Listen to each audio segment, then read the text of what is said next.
everybody, it's the Quarter Guy, and sorry that I didn't have one of these videos up last weekend. It's like, well, the weekend before I was just like coming back from a family reunion, but last weekend I really didn't have much of an excuse. Well, I had a reason. It was because I couldn't think of anything to talk about, any big topic, but it was only the day after that I realized that I had a topic. You see, it was a sad day for a lot of inner children, like June 30th, okay, it was June 29th actually, that Friday, but it was a sad day for a lot of inner children, because it was the day of the last closings of Toys R Us in the United States. I had especially come to appreciate Toys R Us in recent years. For one thing, it was because it was one of the few stores that took PayPal in-store. And another, it was because it was usually a place where you could find amiibos relatively easily. It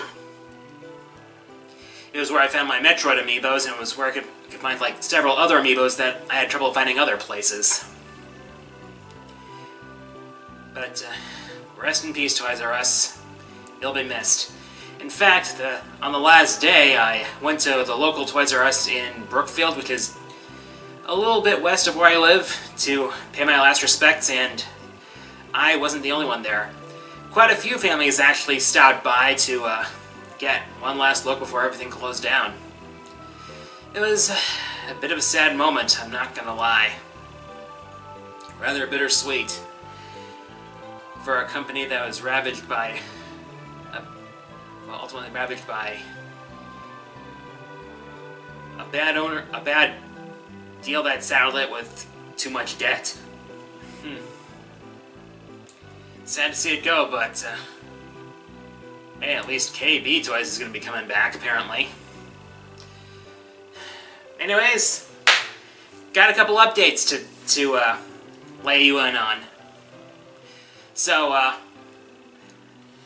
one of my favorite YouTubers, Maximilian, is going to be at the Galloping Ghost Arcade this coming Saturday, July 14th.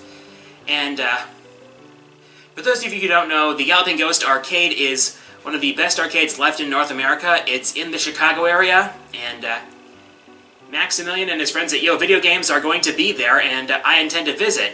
As it so happens, I have a friend who lives in the Chicago area as well, so that's going to be a great opportunity for me, so Max is going to be there starting at 6 p.m. Central Time.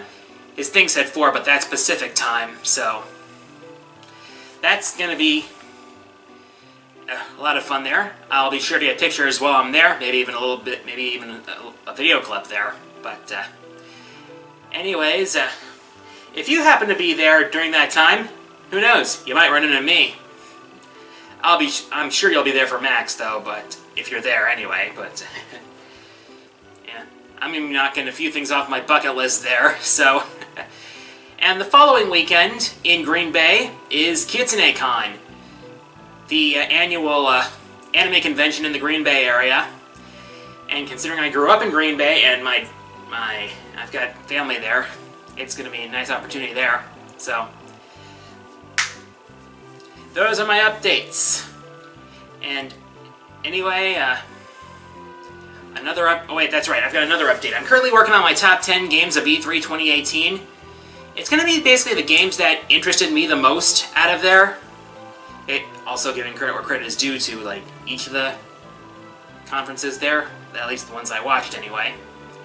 Basically, I'm only including games that really got significant coverage or trailers at E3 that we know enough about to really get a good feel for them, and that revealed enough new information for me to warrant it. Thing is, we didn't get enough about Mega Man 11 at E3 that we didn't already know. Speaking of which, Blast Man was recently revealed for Mega Man 11 as the next Robot Master, and he looks damn awesome. As well as a few new extra modes. The Time Attack is returning. Also, there's going to be a Score Attack, a mode called Balloon Rush, and a mode called Jump Saver, where you have to complete a level in as few jumps as possible.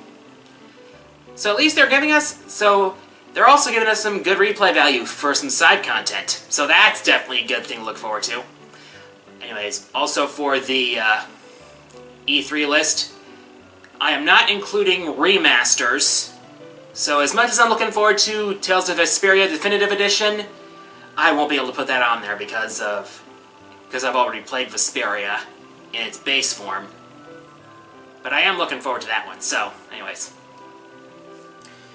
Alright, so for my question of the week, do you have any memories of Toys R Us?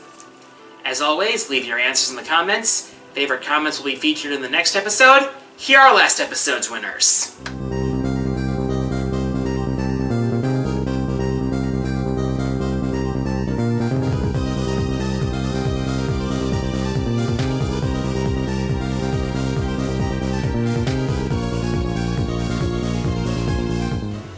And with that, time for the fourth wall mailbag. Now, instead of shifting to asking for you to leave questions on my messages or in the comments, I'll be using the community tab to ask for questions for the next episode. So keep your eye on that on my channel. Just remember, click the community tab on my channel and you should be able to see the requests for questions. So I'll answer my favorites in the next episode.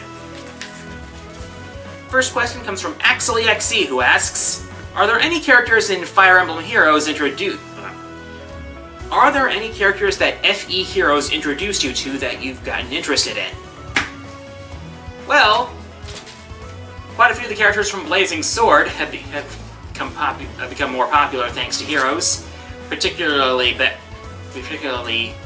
Lyn, whose artwork is absolutely beautiful, Hector, and Precious Cinnamon Roll Nino doing her best.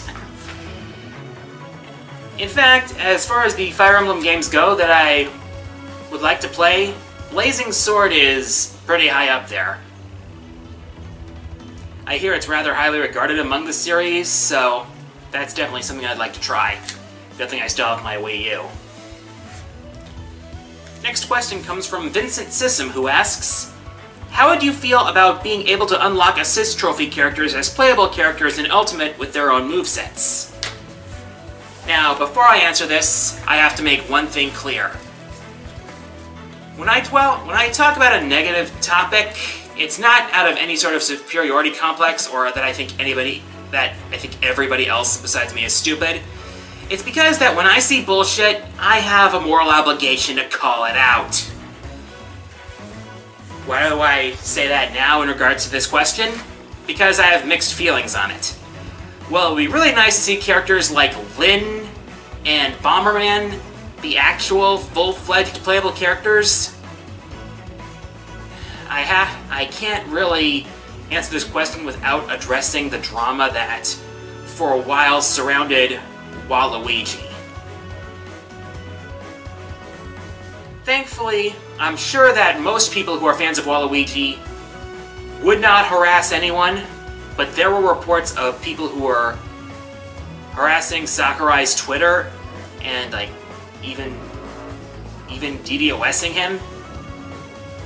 People who do that do not help their case.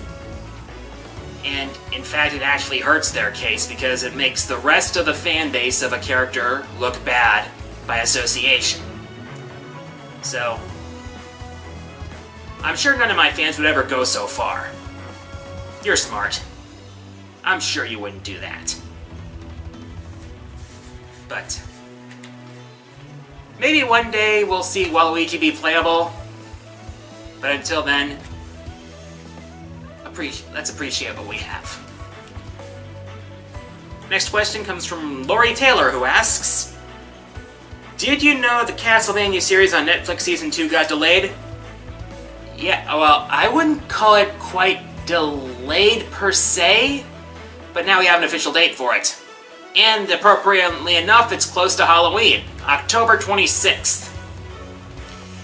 That's yeah, and you know, it's kind of funny how the @Castlevania Twitter is dedicated to the Netflix series instead of the games. That's the state we're in. We live in a society. But I am still really looking forward to seeing Castlevania Season 2. I mean, I really enjoyed Season 1, I hope we get to see Grant in Season 2, because he good. Last question this week comes from Anaiha Hlator M32, who asks, what is your favorite announcement about Smash Ultimate so far? Everybody's back.